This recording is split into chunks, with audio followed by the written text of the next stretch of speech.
Hi, everyone. Welcome back to season 3 of the podcast. I am so excited for today's episode. I'm going to be talking about a mindset shift that you can do that is really going to help empower you, put you back in the perspective of everything is working in your favor, even when it really feels like the world is against you. I want to talk about the emotion jealousy. Jealousy is an emotion that no one wants to talk about. No one wants to be jealous or green with envy, yet we all experience it. It's such a weird emotion because there's a lot of shame. Don't be jealous. Be grateful for what you have. Oh my goodness, why would you be jealous of them? You don't know what hardships they're going through. Stay in your own lane. Don't be jealous. Like, that's poison, that's toxic. And there's all of these really weird emotions around the emotion jealousy, envy, feeling like you want what somebody else has. And I know there's this understanding that jealousy can be a trigger. And what we don't understand is that the trigger is actually really helpful. It's really beneficial for you to have a trigger of jealousy. Because when you are jealous, there's a part of your soul that's saying, if she can have it, so can I. But we've been conditioned in our society that to be jealous of someone means to place hate upon them, means to disdain them, means to push them aside. We see so many creators who are sharing their wins, and you'll go and read the comments, and there's usually a mixed bag of supportive and then people who are jealous, but they don't know how to say, I'm jealous, so they say, oh my gosh, there are other people who could use this money, or there's other people who could blah, blah, blah, blah, blah. And they want to place their own judgment on them instead of saying, oh my gosh, I'm jealous, right? Can you imagine if we just decided, instead of trying to cover up our trigger of feeling jealous, envious, we just started saying it, oh my gosh, I'm feeling jealous, I'm feeling jealous. Okay, so now that we understand jealousy, jealousy is really just your soul saying, I desire that. I desire that, but I don't know how. So instead of me leaning into the energy that I can have it too, I reject it and I lean into the emotion of jealousy.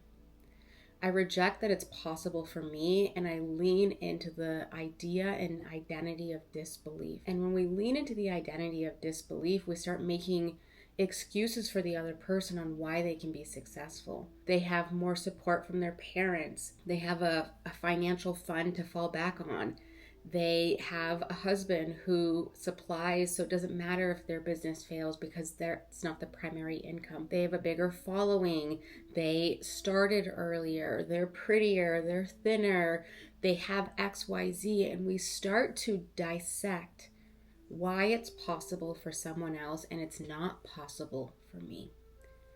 And it's so interesting how we are so quick to defend why it's possible for someone else, then it's possible for ourselves. So what we can do with this mindset shift is when you start to notice the emotion jealousy, the emotion envy, instead of dissecting why it's not possible for you or why it's possible for the other person, I want you to pause, take a deep breath, and say, if she can have it, so can I.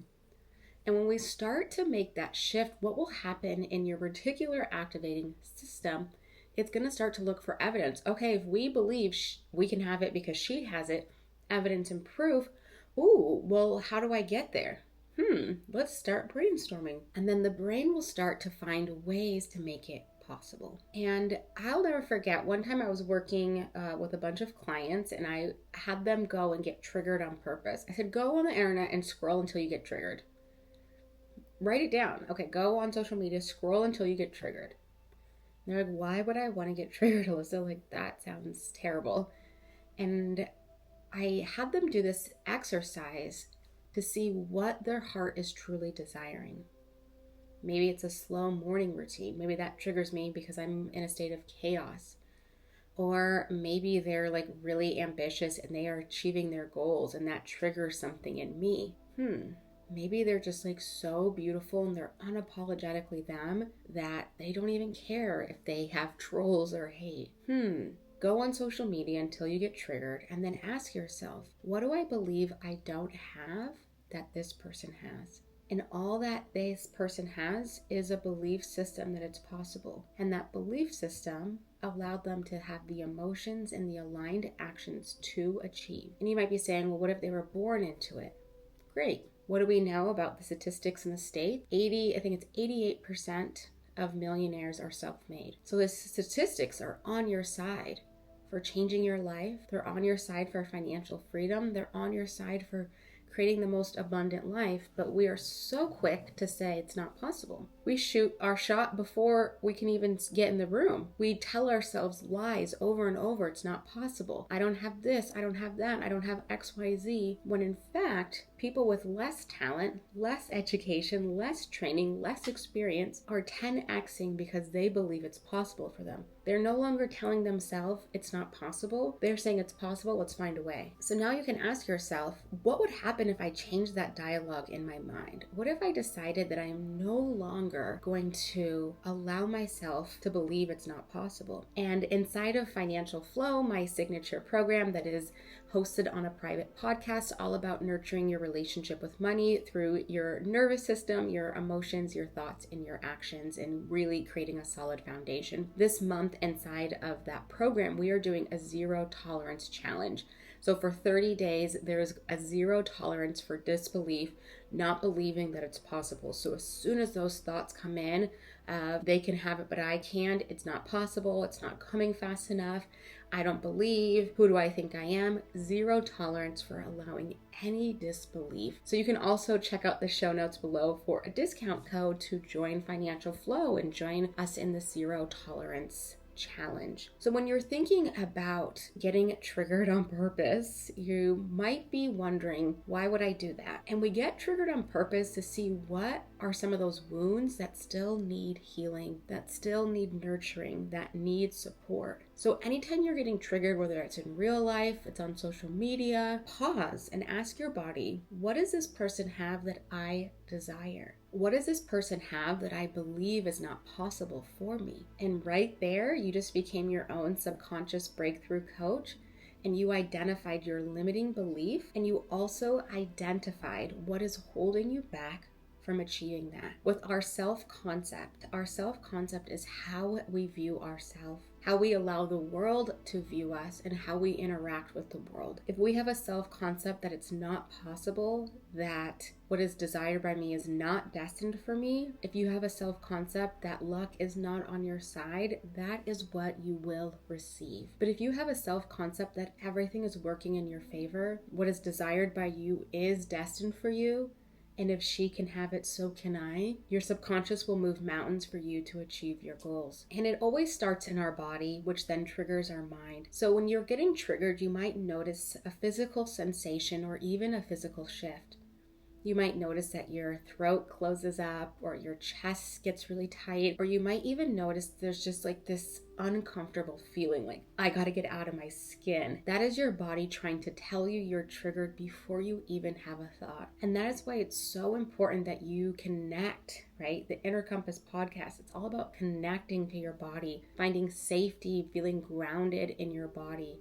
So that way you can listen and be like, oh, I'm getting triggered. Before my thoughts of being triggered, my body is telling me. And when your body is saying you're getting triggered, before you have the thought of it's not possible, that's where you can pause. You can pause before the thought even comes forward. You can start tapping on your collarbone and just say the word release, right? We're going to release this trigger. We're going to release this envy. And then when you release it, you can tap back in on your collarbone. You can try it with me now. Tap on your collarbone. If she can have it, so can I. If she can have it, it's proof that I can have it. If she can have it, then it's possible for me.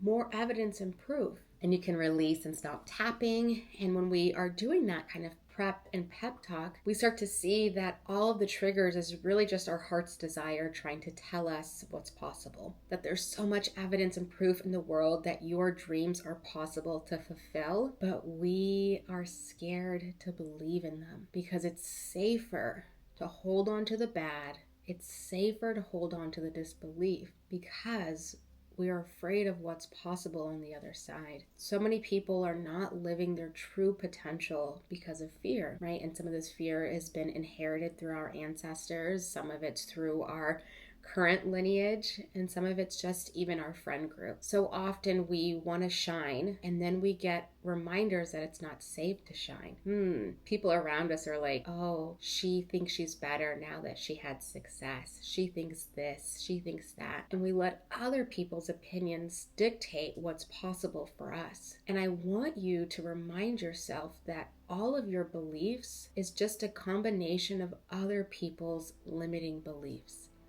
And every day you get to decide, whose belief am I even believing? Is this my belief? Do I truly believe this at my core? Or is this a belief that was inherited? Is this a belief that was passed down? Well, maybe, just maybe, I don't want that. I want to reject it. Okay, great. Let's do some tapping. Let's reject that. That's not my belief. I don't want that. I don't want to believe that if someone else can have it, that means I can't too. Ooh, I'm definitely going to reject that. But what happens is we pause and we don't actually work through the emotion of jealousy. We think that the emotion jealousy is this negative, crippling, don't talk about it, suppress it emotion, when in reality, we should celebrate feeling jealous. Oh my gosh, if you could celebrate feeling jealous, oh my gosh, I'm triggered because I want that. How empowering for you to actually declare what you want. I'm not jealous. Oh, I don't want her life. I could care less, right? All the ways we discredit our true feeling of wanting that. And maybe you don't want the whole desire of what the other person has. Maybe you want the lifestyle, the purse, the trip, the family, the love, the business. You might not want all aspects of someone's life. You might just want a component. And that's why when you get triggered, pause, tap, release, right? We're going to release the negative emotion of being triggered. So you can investigate, okay, what am I feeling jealous of? Is it the lifestyle? Is it her body? Is it this? Is it that? And really start to get clear on, okay, what is a heart's desire that I've been neglecting? Maybe I really want that luxury bag, but I'm afraid what people will say about me if I have the luxury bag. Okay, so it's safer for me to say, oh my gosh, she could have used that money and donated it, when we have no idea. Who knows? She might have a huge charity that we don't even know about, or she might be donating. Who knows? But it feels safer. Again, our brain is wired to judge, constantly to judge, right? Because we have to assess, is this a safe or not safe experience? So all day long we're judging, which then really places judgment on ourselves.